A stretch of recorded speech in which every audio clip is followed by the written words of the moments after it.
ada hakim yang bicara di luar, padahal isunya itu isu yang sedang dijadikan perkara dan belum diputus. Dia ngomong sesuatu yang ada kaitan. Nah, itu kedua.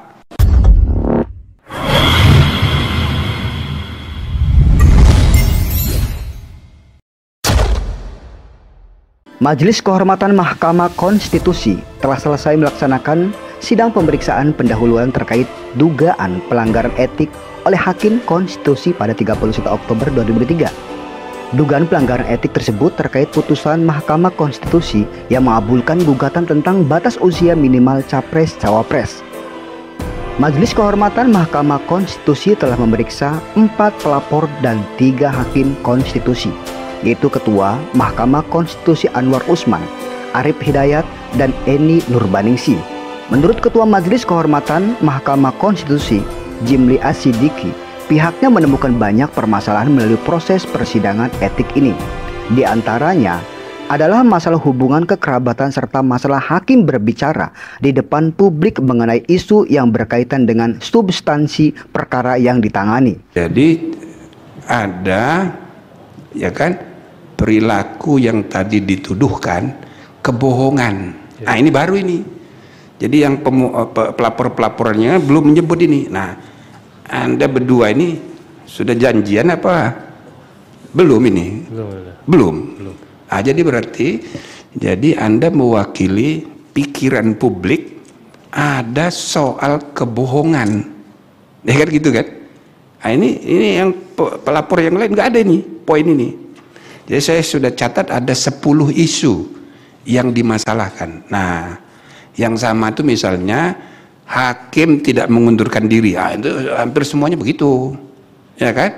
2, ada hakim yang bicara di luar, padahal isunya itu isu yang sedang dijadikan perkara dan belum diputus. Dia ngomong sesuatu yang ada kaitan. Nah, itu kedua. Yang ketiga, ada hakim ngomong di luar yang dalam tanda petik menjelek-jelekkan MK. Gitu loh, padahal dia bagian dari MK. Nah, itu 3. 4, ada lagi soal, ya, pokoknya ada 9, ada 10. Nah, Anda tambah sekarang dari 9 jadi 10. Ada kebohongan. Nah, ini hal baru ini. Jadi saya ucapkan ya terima kasih nih, nambah argumen tentang pelanggaran kode etik ialah kebohongan yang Anda bilang itu tadi. Pertama bilang ini tidak hadir karena konflik kepentingan, sesudahnya berubah lagi menjadi alasannya karena sakit, kan begitu. Nah, pasti ada yang bohong salah satu ini. Nah, gitu ya.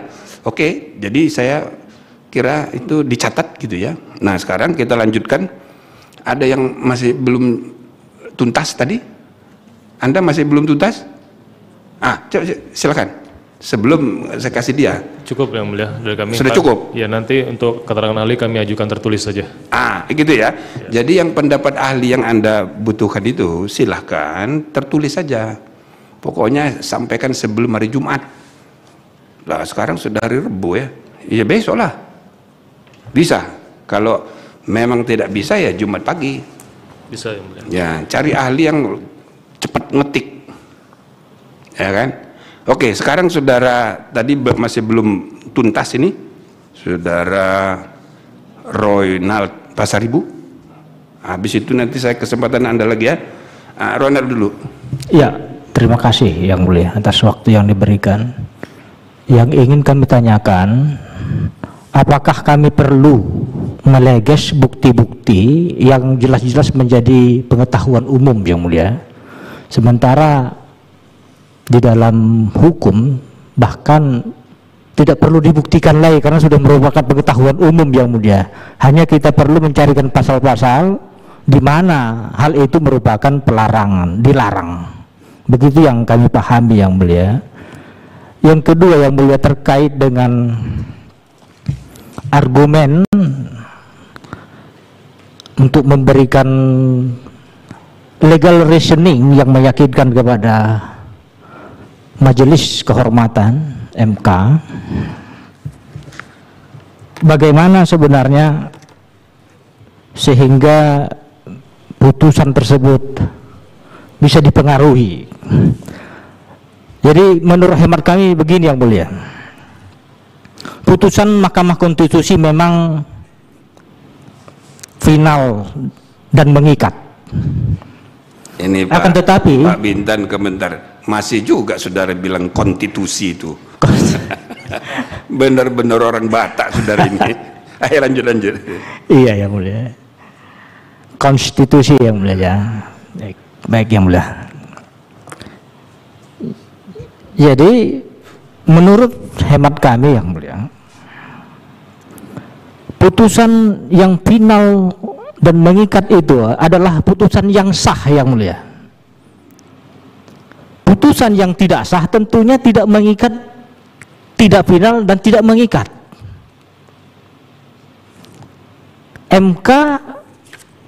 MK cukup menyatakan bahwa si terlapor sebagai hakim telah melakukan pelanggaran, dan pelanggaran itu mengakibatkan putusannya tidak sah.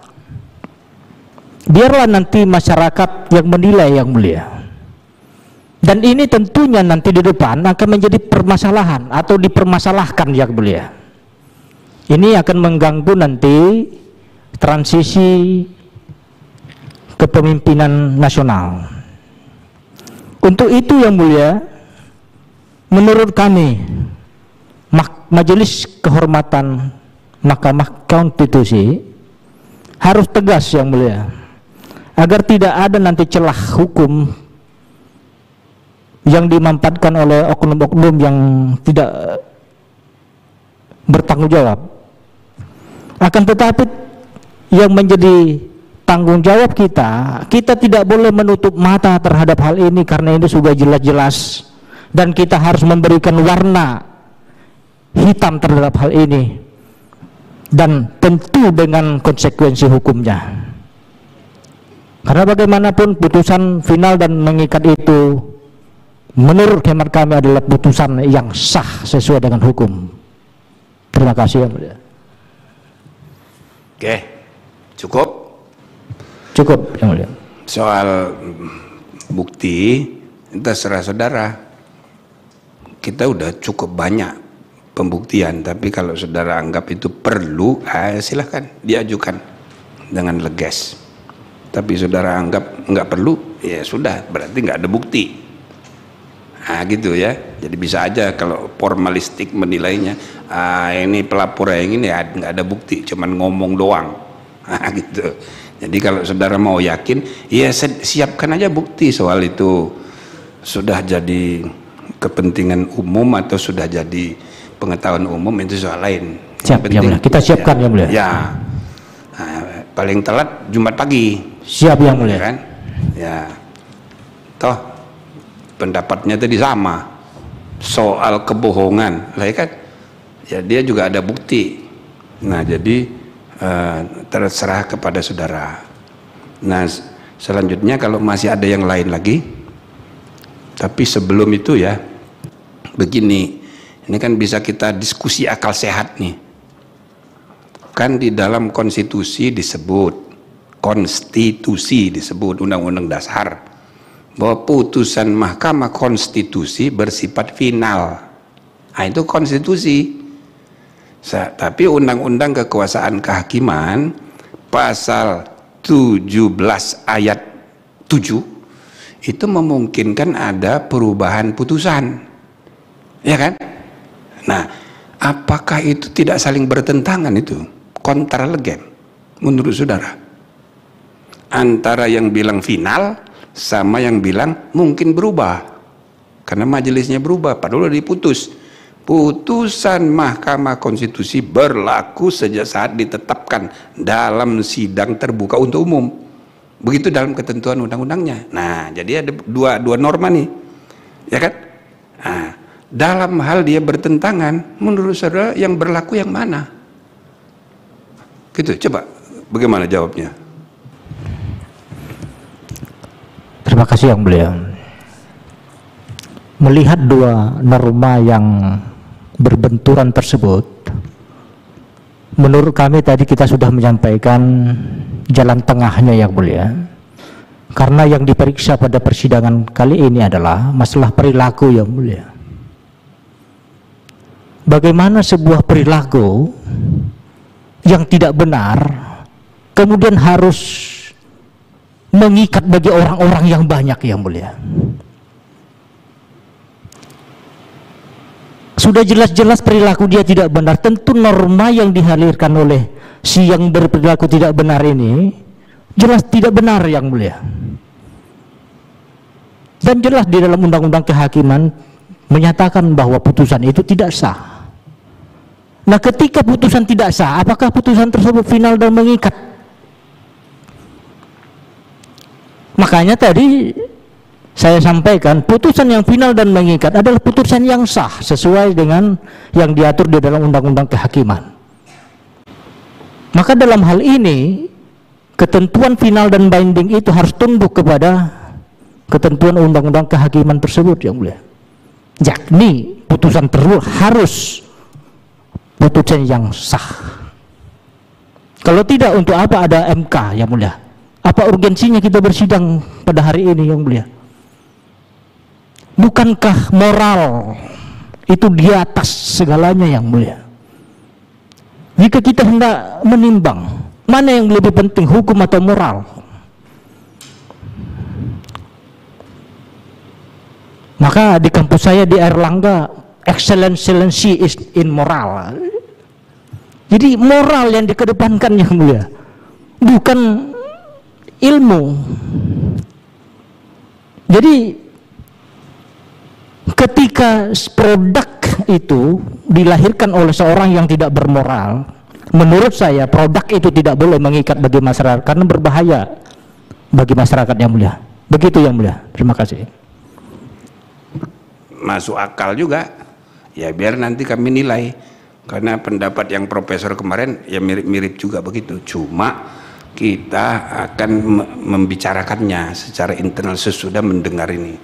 Kalau nanti dari TAF ada lagi, misalnya keterangan ahli yang tertulis yang saya saudara maksudkan itu ada kaitan dengan ini, silakan. Ya. Baik yang mulia. Oke.